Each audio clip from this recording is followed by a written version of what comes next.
I still can't believe that, after all this time, my dream has come true. That I, along with a good friend, am flying off to Putarana Plateau.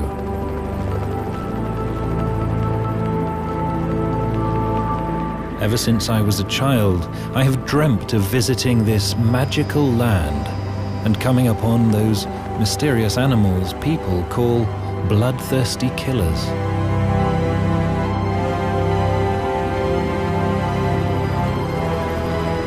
In my heart, I don't believe the stories about them, and I was desperate to prove that these myths, as they seemed to me, were unfounded. Why the Putarana Plateau, this unfamiliar land about which we know so little? Clearly, there are more accessible places in Siberia to find such creatures.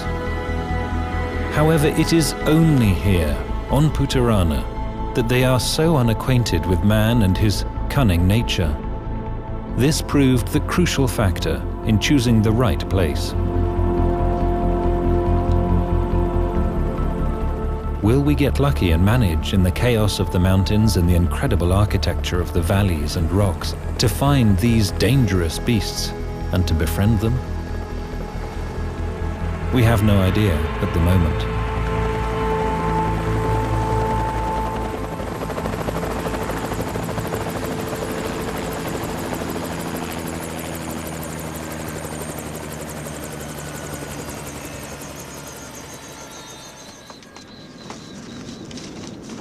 Finally, we have landed. A world covered by snow, this will be our home for the next 9 months. As there is nobody else around for hundreds of kilometers, everything will depend on us alone, our knowledge, experience and skills. Emergency help will not be forthcoming. Всем от винтов, поехали! Ну все, ребята, счастливо. Смотрите, чтобы вас волки не съели.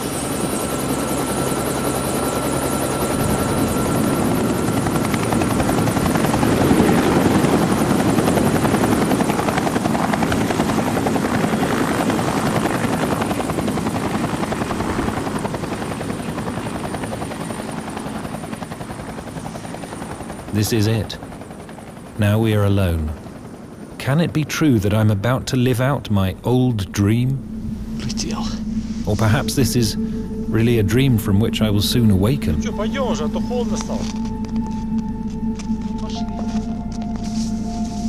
We are not novices in wandering around the north, and we know only too well what it means to spend winter in the taiga without reliable shelter. That is why last summer, when preparing for our future expedition, we built a small house in the heart of the Putarana Plateau, right next to Lake Ayan.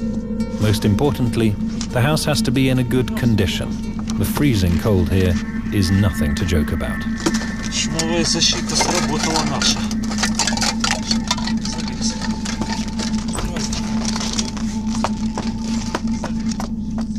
Масло в лед превратилось. Fortunately for us, bears and wolverines, the local bandits, have passed by the house without demolishing it, which often happens with hunters' lodges in the Siberian taiga. Finding our winter dwelling to be in good order, we hurry to complete our domestic chores and retreat from the impending cold into our wooden lair. Все уже, тут торопиться надо, солнце уже заходит.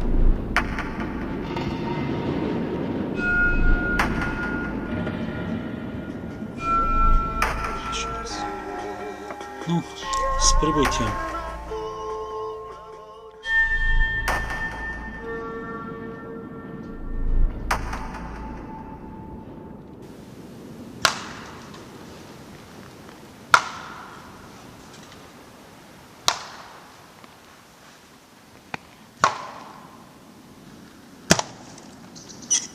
Fourth of March, 10 a.m. It is minus 40 degrees outside. On our first day, we were visited by neighbors, and how glad we were to see them. Siberian jays were the first to show up. Every morning, they delight us with their loud voices and are rewarded with generous edible tips. Their singing is similar to a parrot's tweet, although the surrounding world doesn't remind us of the tropics.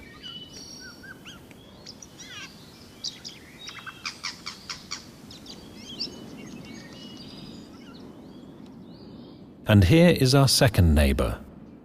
It is not so amiable. A nimble stoat lodges unglamorously beneath our house and carefully regulates the contents of the rubbish bin. We don't enjoy all of his activities, especially at night. Nevertheless, it wouldn't be right to kick the scamp out for such small tricks.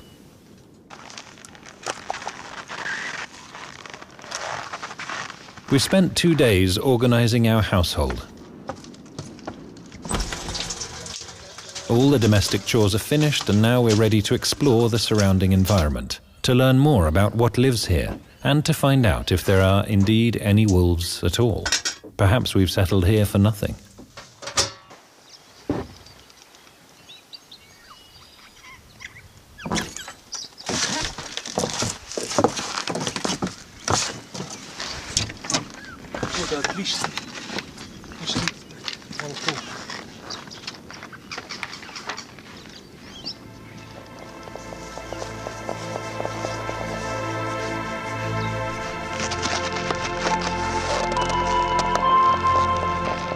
The surrounding region is totally unfamiliar to us. To begin with, we decide to explore the territory around the house. At least the trails will help us develop an initial impression of the place.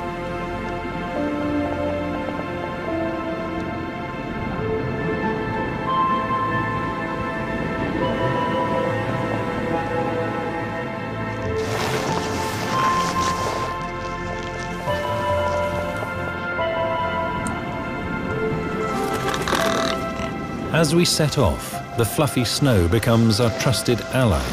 On its surface lie the footprints of all the local inhabitants: ptarmigans, Arctic foxes, hares. These Arctic residents are perfectly camouflaged. In this kingdom of snow, their white color gives them a greater chance of survival. Against this white backdrop, they are only noticeable when they move. Standing motionless, they disappear from view.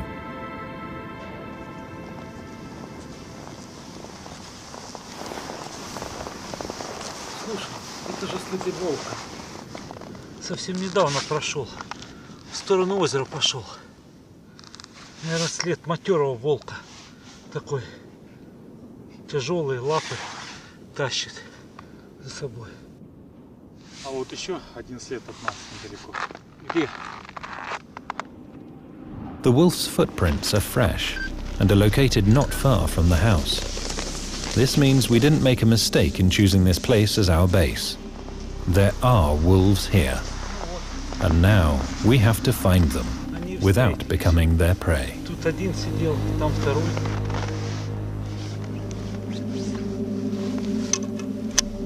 А это зачем?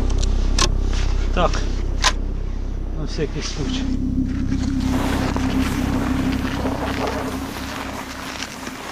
Inspired by our findings, we decide to climb the nearest hill to observe the world around us from above. Ты меня давай толкай. It would seem that now, with the taiga bare and everything exposed, it should be easy to spot the wolves against the white backdrop. Already quite tired, we try to distinguish any movement whatsoever. Здесь и просторы. Пешком их точно не обойдем. But around us, there is nothing but a white stillness. Now, as the snowy valley stretches out before our eyes, we are able to comprehend the enormity of the territory in which the wolves live and hunt. It will be hard to explore it thoroughly, and especially difficult to find the wolves and their dens. However, we just have to accept this fact and begin investigating this frozen world one step at a time. Сама совсем свежий след. Это оттуда пришла. The wolverine is a sneaky, persistent, and strong predator. It does not hibernate, and instead wanders around the taiga in winter in search of food. If a hunter's winter hut happens to be in its way, a wolverine will muster up all its strength to climb inside and destroy it. The animal is widely found on Putarana Plateau and has almost no enemies.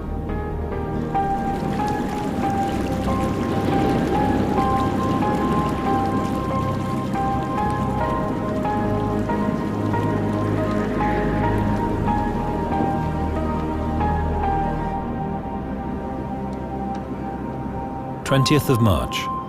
2 weeks have passed since we settled in the valley. Пусто. Никого не видно.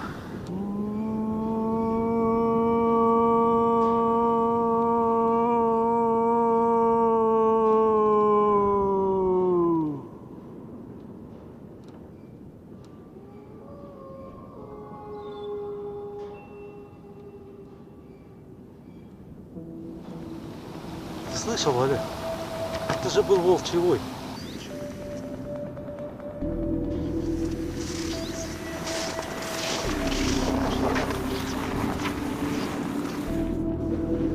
Nothing has attacked us and torn us to shreds, nor pursued us. The wolves haven't been demonstrating any signs of aggression. For this reason, we refuse to carry a rifle with us, as it would be nothing more than a dead weight.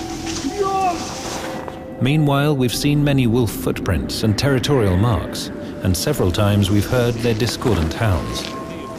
It would seem that not only a couple, but a whole pack of wolves, perhaps 5 or 6 in number, live in our immediate vicinity. However, we've yet to catch a glimpse of them. Чего они не слазят? Мышковали или чего? Там вон землю нарыли. Отдай бинокль. Не может быть, это же нора их, Валера. На, посмотри. Я не знаю, что делать. Пойти подняться. Мы наследим. It's great luck to discover a wolf's den in the taiga. Now we'll definitely come face to face with the wolves. In order to avoid disturbing the creatures, we decide to forget about this route to the den for the next 2 months, especially given that the ice makes it fairly dangerous to walk along. We'll wait until the end of May, when the wolves give birth to cubs.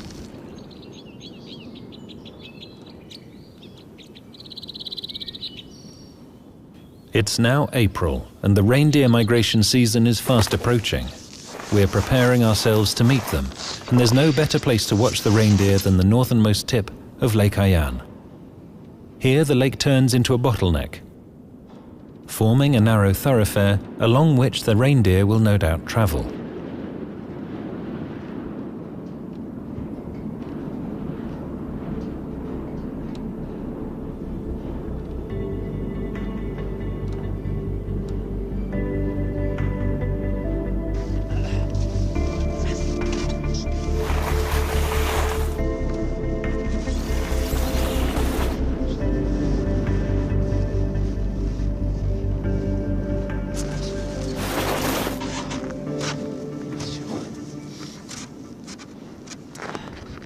Опа-на, олени. Целая вереница идет.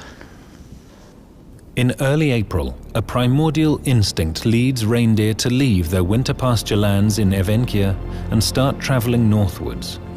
And we are lucky enough to observe the group in the vanguard, with around 300 trailblazers slowly walking over the lake. They are only the first of thousands in this migration, which will serve as the valley's most beautiful spectacle from now until the end of May. Presently, only females and youngsters are on the move, whilst the males remain in the south. They will be the last to travel this journey.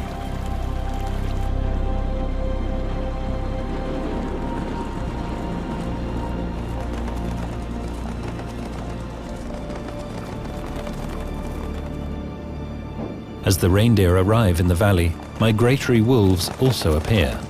In contrast to resident wolves, these animals lead nomadic lives, effectively trailing the reindeer as they migrate. They are usually solitary animals. As they enter territory patrolled and occupied by local resident wolves, they are timid and move carefully and stealthily. As such, it's clear we will not be able to make contact with them.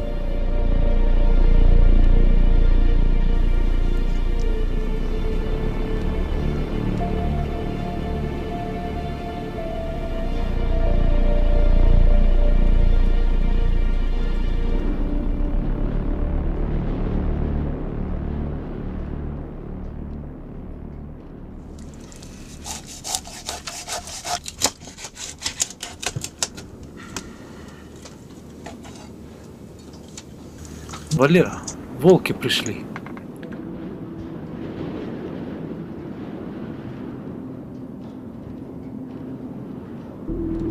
Opposite our house, around 200 meters away, we glimpse a couple of wolves, a male and a pregnant female, walking leisurely along. Their relaxed behavior suggests that they are a local couple. It was probably these wolves' footprints that we discovered on our first day in the valley.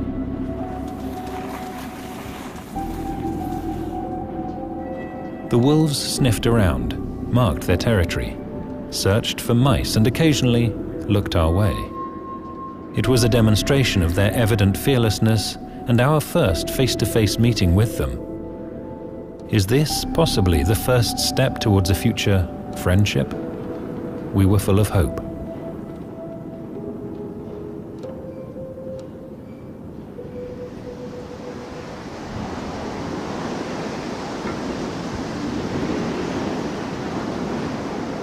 Spring in Putarana brings frequent stormy weather. Severe snowstorms don't frighten us, as we are sitting in warmth and comfort.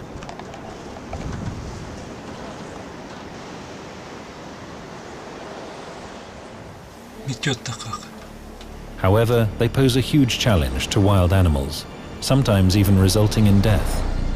Predators use such weather conditions to hunt.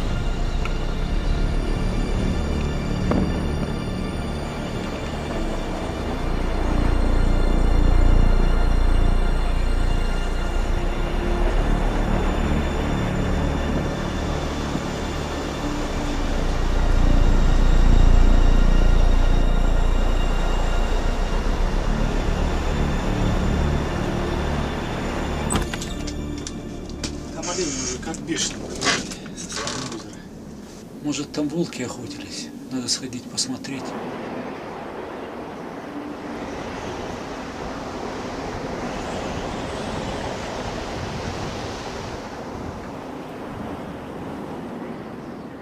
The snowstorm only calmed down 3 days later, and life in the valley resumed again as if from a clean slate. Валера, там олень убитый лежит. Видишь, коряга торчит тут.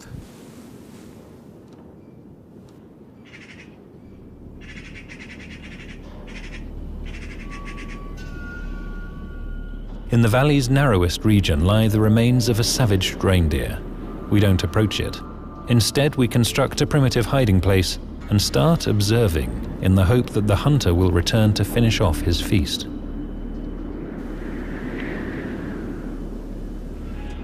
The first to appear is a wolverine.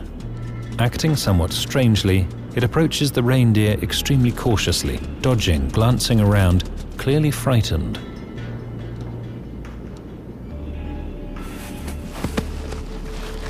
Instead of feasting on the carcass, the wolverine tears off the reindeer's leg, like a true professional. Its movement is precise, perfect, and the leg is broken off almost immediately. And just in the nick of time too, in the distance a new actor appears on the scene. And the wolverine rapidly disappears into the forest with the reindeer's leg. When you steal, it is foolish to display any bravado. Instead, you always have to be on your guard. In the wild, that is the first rule of nature's survival code.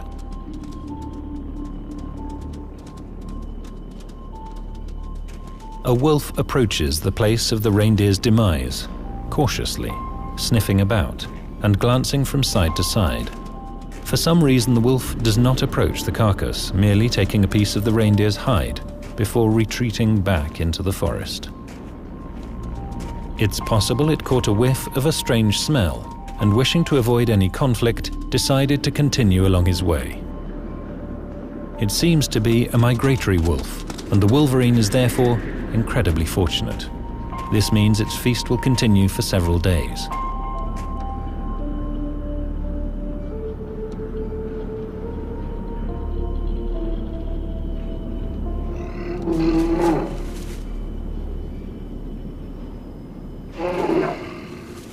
In these parts, bears usually wake from their hibernation around the beginning of May. This year, however, owing much to the early thaw, the master of the taiga has awoken in April. On leaving its lair, this lumbering beast travels along the river in the hope of stumbling upon some melted fish or carrion. Nonetheless, bears are not averse to occasionally combining their nutritional rations with some fresh meat.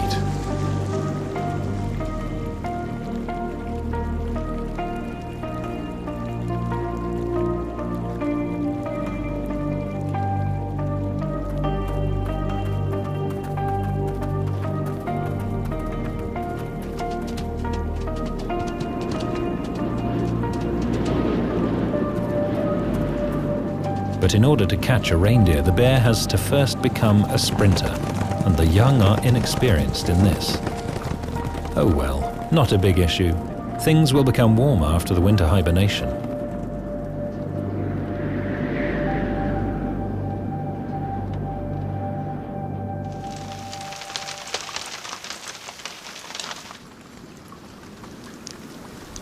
The 20th of May. Visible changes are underfoot in the wild, particularly with the reindeer's migration. One can feel the increasing warmth in the air. It is a signal to the males. We notice their arrival immediately. The deer's heads are covered with small velvety lumps. These are velvet antlers, young shoots which eventually develop into magnificent adult antlers. However, this future branching is yet to come, and for now there is a distance of thousands of kilometers to travel. Who knows what fate has in store for these wanderers of the north on their long journey? They need to find a way of surviving before autumn arrives.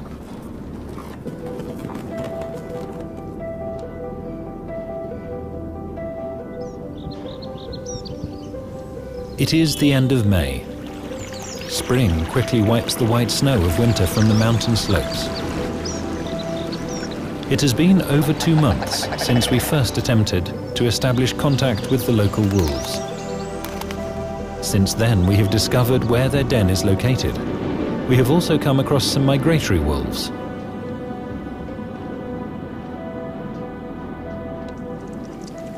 We know that the local family consists of 5 wolves, which we were able to spot from a distance, playing on the lake. One day, early in the morning, a wolf paid us a visit, approaching the bait we had specifically placed on the opposite bank of the river. Our house's proximity, our footprints, and scent did not seem to worry him.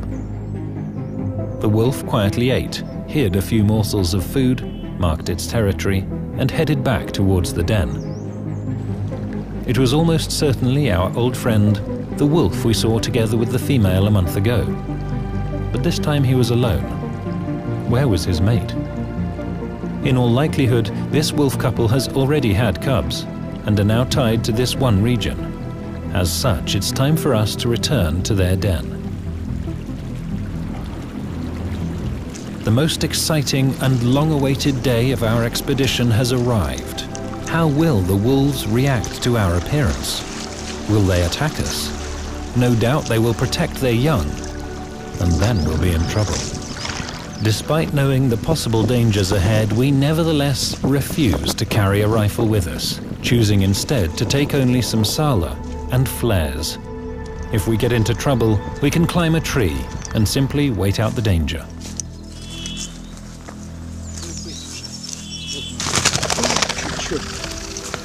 Напугал-то, а? А у нее гнездо здесь. Раз, два, три, четыре, пять, шесть, семь, 12 штук. Пошли. During the nesting period, female ptarmigan completely change their feathers and are almost impossible to see in their nests. The birds know this and leave the nest only when danger becomes inescapable. We spend the first half of the day observing their lair. There is silence all around us. Nothing moves. The excitement overwhelms us and we decide to approach the open hole.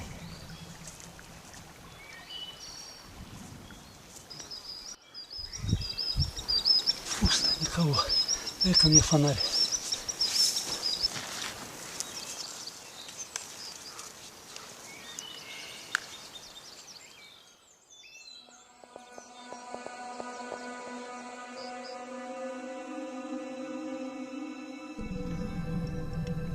Интересно, что далеко уходит. Первый зал, там второй.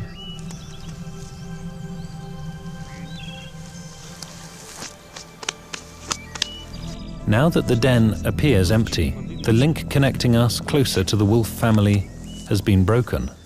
We need to find their other lair, and fast, before the cubs grow up and leave the den. We know one rule which wolves always follow.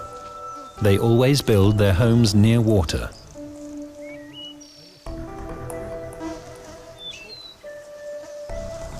As their cubs need a lot to drink, and wolves are unable to transport water back and forth. As such, our first step is to explore the areas around the permanent rivers and lakes.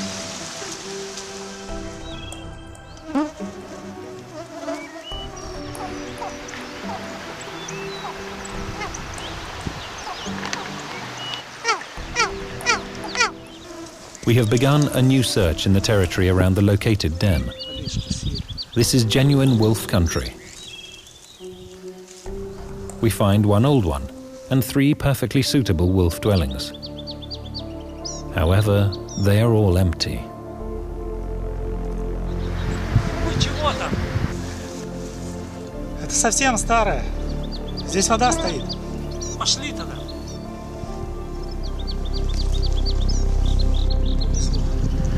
И это логово пустое. We walk further and further into the taiga in search of the lair, and in so doing make some interesting discoveries that confirm the active lives of the nearby wolves. Everywhere around us we find wolf tracks, droppings, fur, gnawed deer bones, and even the remains of wolves themselves. With each new discovery, it becomes clearer that we are getting closer to the wolves. Very soon we'll find an inhabited den. However, our expectations remain distinct from the reality. The taiga holds on tightly to its secrets.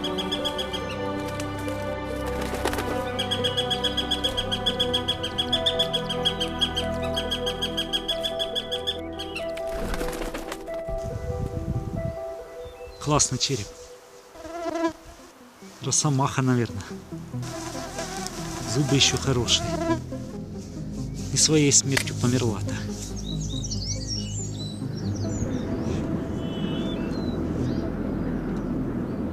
The 10th of July. The days are flying by. We continue searching new corners of the valley. Occasionally, on examining a creek or canyon, we find ourselves in areas where a wolf's den cannot possibly be. Nevertheless, we open up wonderful new worlds of rocks, birds and waterfalls.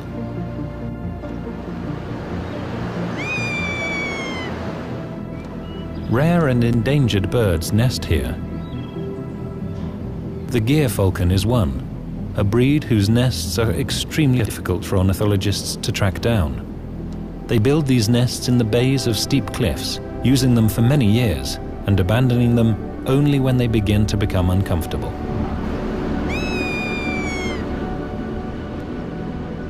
Buzzards are not so interested in comfort. A rocky ledge is enough for them to build their nests, constructing a perch on them in the form of sacks. They continue reconstructing and adding structure to these nests each year until they fall from the cliff.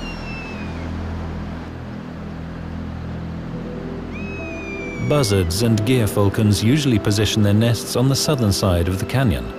Sunlight is not an issue for these bright young chicks. However, for black raven chicks, it can be deadly. As a result, ravens usually build their nests in the shaded parts of the cliffs or in deep bays.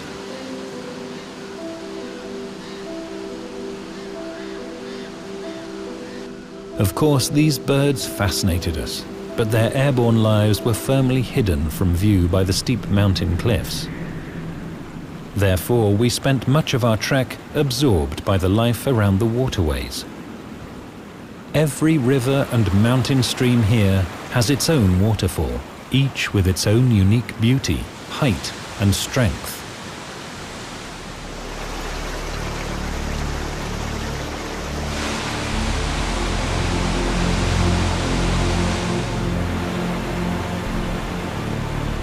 Because of its unusual topography, the Putarana Plateau has one of the highest densities of waterfalls in the world. Most of them are located here, on the plateau surface.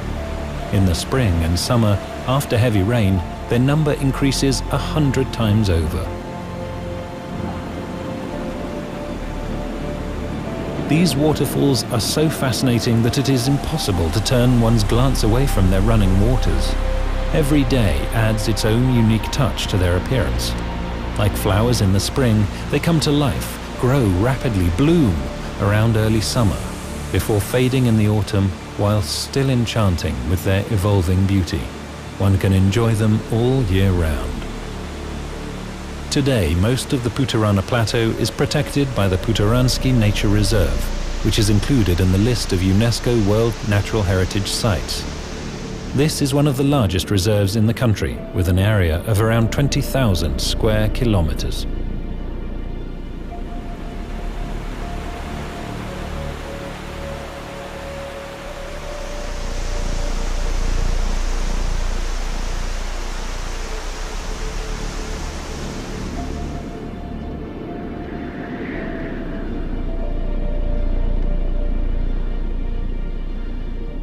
The 5th of August. The search for a new den comes to a dead end. It is a mystery. Some of the wolves' traces remain, but their owners are nowhere to be seen. We sense that we may be chasing ghosts. Our daily roving in the taiga is proving extremely exhausting, and we're ready to give up.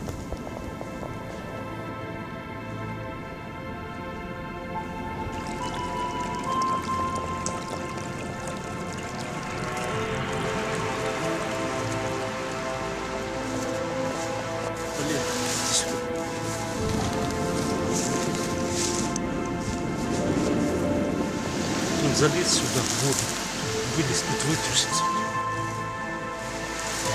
Свежая нога, Валера. Олень.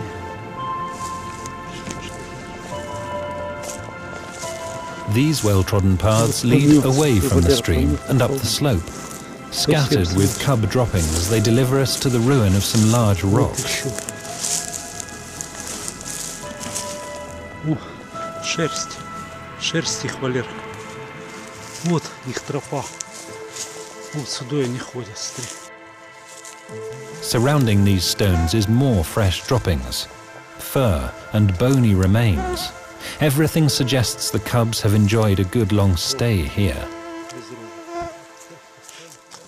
Весь помет тут в этой части. Там нету, там нету. Вот это ручья, вот эта вот полоса вот там нету.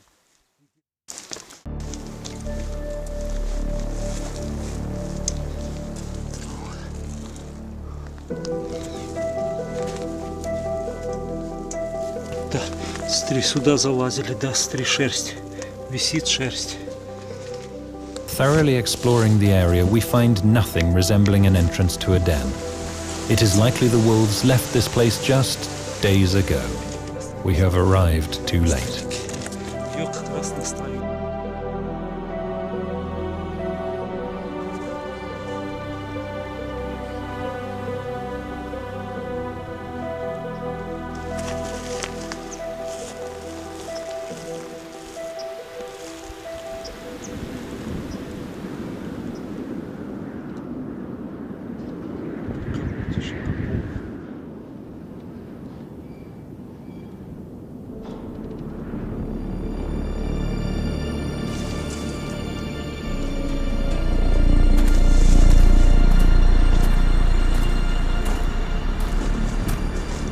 September arrives unnoticed.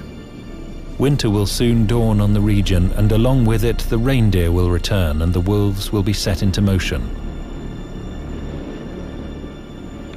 Our main goal, to develop an acquaintance with the local wolves, has not been achieved.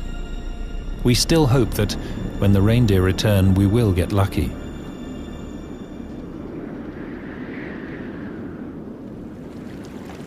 Meanwhile, charmed by the Indian summer, we immerse ourselves in a forest fairy tale and enjoy the beauty and generous gifts of a golden autumn.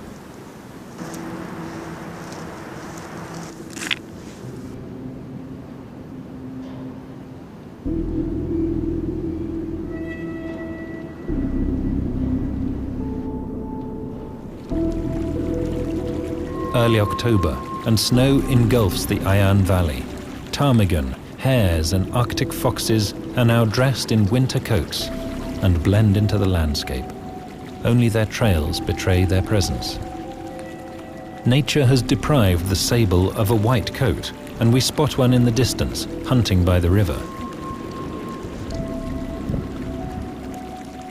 Seeing us, the robber grabs his prey and runs like an arrow into the woods, hiding up a tree.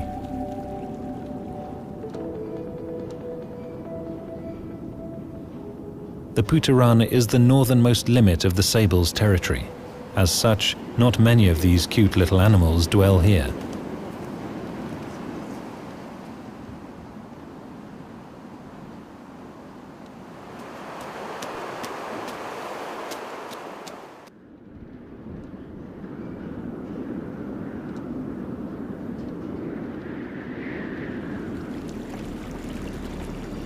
Winter truly arrives at the end of October.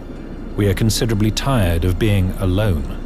We already want to escape this snowy prison and head straight back into urban life. But it is too early to think of home, as our main goal has yet to be achieved. Our long-awaited reindeer appear at the beginning of November, when the frost begins to reach below -30 degrees. Their autumn migration contrasts sharply with their spring migration. Now the animals move in mixed herds. As a rule, a herd consists of 10 to 20 females and several males, among which there is a dominant bull, the hor.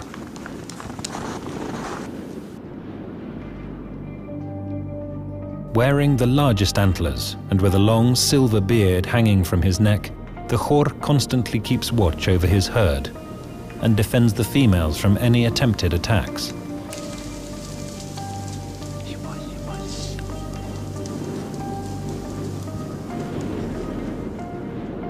With the appearance of the reindeer, our optimism returns.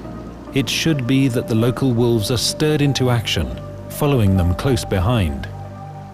But our joy proves premature.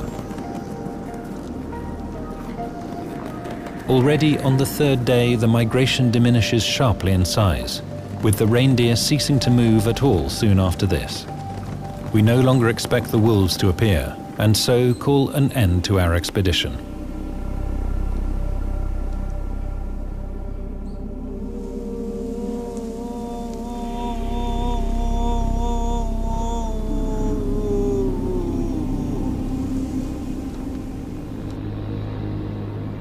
We return from our final expedition. Closer to home, we meet our playful neighbor. Like a dog, he shows no fear, is always pleased to see us, and even lets us take him by the hand. Evidently, some wild animals are able to fully trust humans. However, wolves are not among them. They construct well-defined barriers for themselves, which they never cross under any circumstances, unless by accident. Our wolves acted similarly, making it clear that we can never develop a bond with them, even if we were to settle here permanently.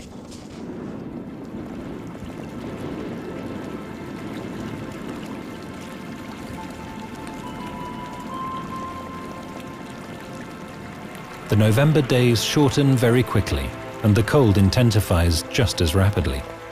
It is fast approaching the Arctic night, a time of frost and darkness. Almost every night, the sky above our house flashes with the glowing patterns of the northern lights. we go outside to enjoy this Arctic festival. The lights usually sparkle with shades of green, but sometimes we get lucky and witness other colors.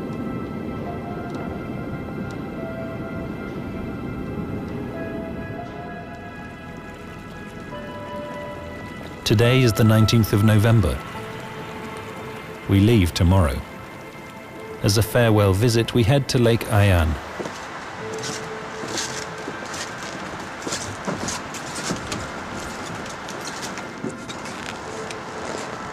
Сколько там? Минус 30. Холодно все.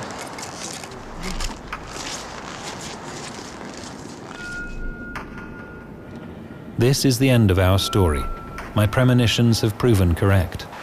Now that we have lived alone with the wolves for almost a year, I can safely claim that wolves in their natural environment will never seek contact with man, let alone attack him.